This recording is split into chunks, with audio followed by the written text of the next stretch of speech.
Hi everyone, welcome. You're the France Travel Couple. I'm James. I'm Tracy. And today we're going to talk to you a bit about our time in Caen when we were in the Normandy region of France.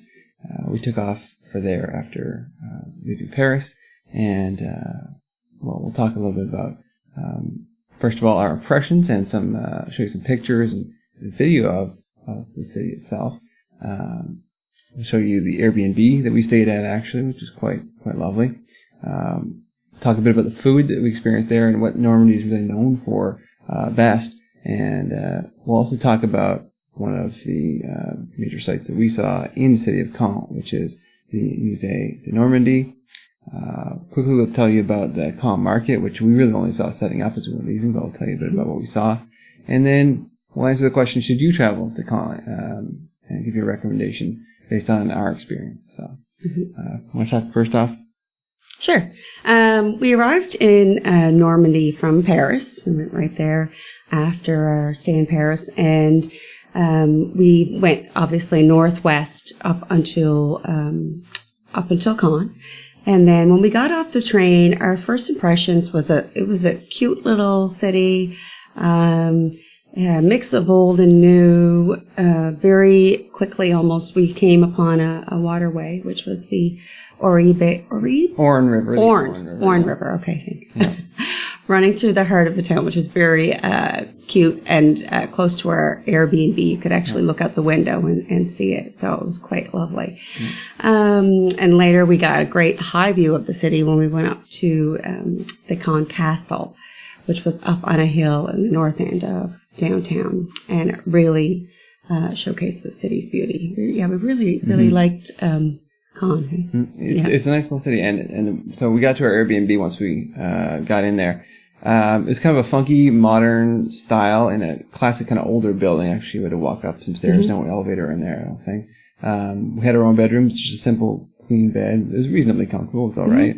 The hostess, Eleanor, kind of mid-20s lady, she was very nice, very welcoming, and she even invited us out for a fun night at a local pub with her and her friends, which was unexpected. But every once in a while, with Airbnb, when you're staying, you'll get some unexpected benefits. You'll get some things that you don't expect, and some social interactions that you otherwise really wouldn't experience if you're just staying at a normal sort of sanitized hotel. So that was cool and definitely a memorable part of being in that city. So quickly we talk about the food now of Caen, and we're big on eating local and enjoying the particulars of any region that we're in.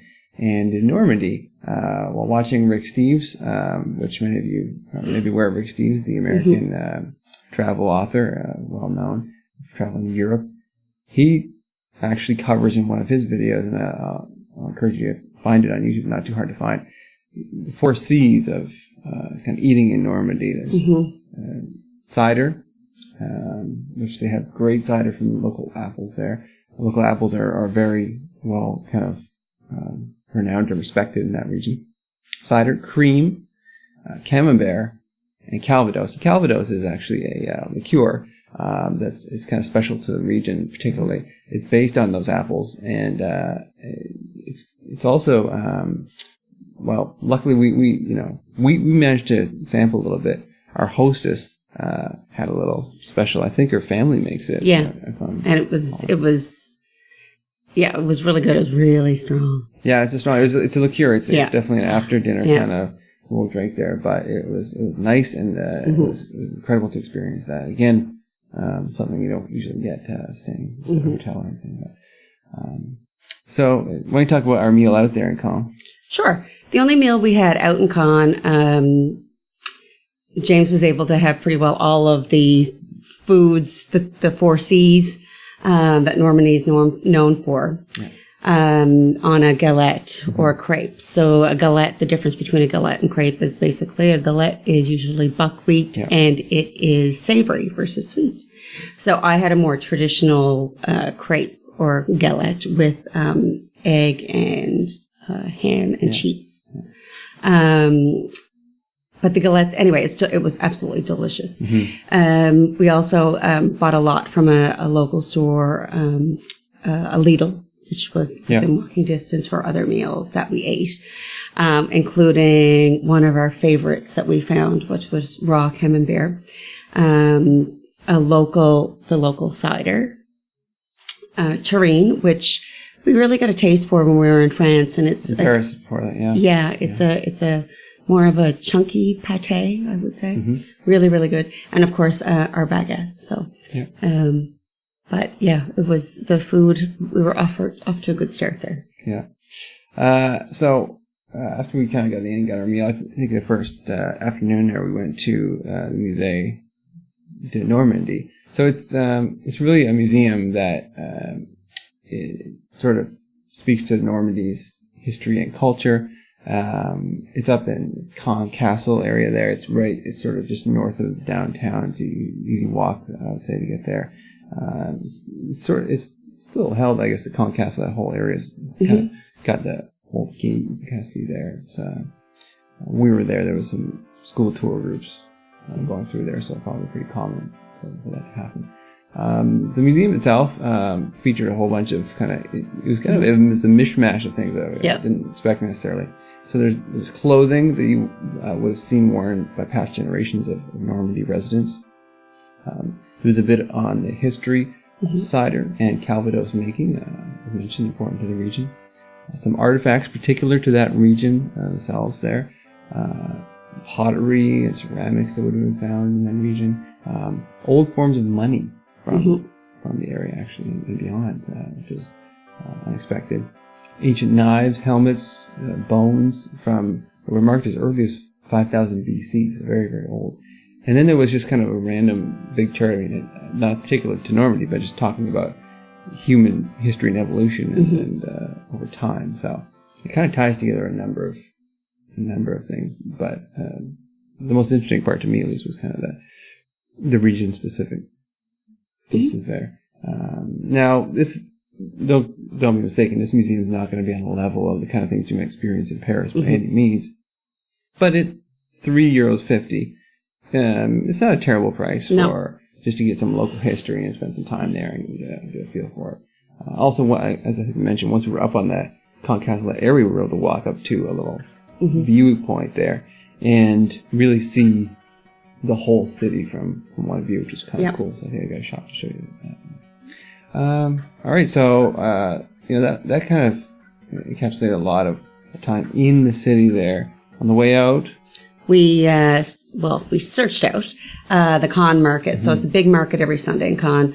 It was just getting set up, unfortunately, when we had to leave for the train that morning. But we did get to see a little bit of it was a typical market in terms of fruits and vegetables and some local crafts, etc. So, clothing, they had some clothing vendors there as well. They had lunch items like roast chicken and crepes and some Middle Eastern food as well. So it looked like a pretty good market to us, and we would have, had we had the time, we would have lingered a bit longer. So next time maybe. Yeah, next time. Yeah, I definitely when I read about it, it looked like they have a pretty good sized, pretty well renowned market for the region. I think it's a big market, especially on Sunday morning. So probably worth a stop if you're in the area. So I guess answer the final question for this is, should you travel to Caen? Because it's not necessarily a place that's a must do on people's lists, but it's a convenient location, I think, for if you want to see Normandy, if you want to see other things in Normandy. We definitely want to go see Juno Beach, and so staying in Caen made a lot of sense. So our personal experience is that it's a very nice little city. Good to stay for a couple of nights. I would say you get the full flavor of it pretty much in a couple of nights. Particularly if you, as I mentioned, if you're planning to come to the area, it's a good spot. It's easy to get around and base yourself there and branch off. Again, rail stops in there. You got buses, local bus system runs regularly through there as well. Good place to stop before you head to Juno Beach or elsewhere in Normandy. And Caen has a nice little mix of local culture and cuisine, some modern stores and amenities. Like I say, easy to transport, but also it holds a nice small city culture, I think, which is kind of a nice difference in comparison versus Paris. Absolutely. So again, if you don't have a reason to go to Normandy, it might not be worth the trip on its own, but definitely if you're going to the area or even passing through the area, Caen is a nice place. Absolutely. Yeah, we really, really enjoyed our stay there. We'll definitely try to get back there at some point. That's all for this episode, so be sure and check out our other episodes through France, including one where we actually talk about our trip to Juno Beach in Corse-sur-Mer. Hope you enjoyed it, and remember to subscribe if you want to see future videos from us, the France travel couple. See you next time. See you next time.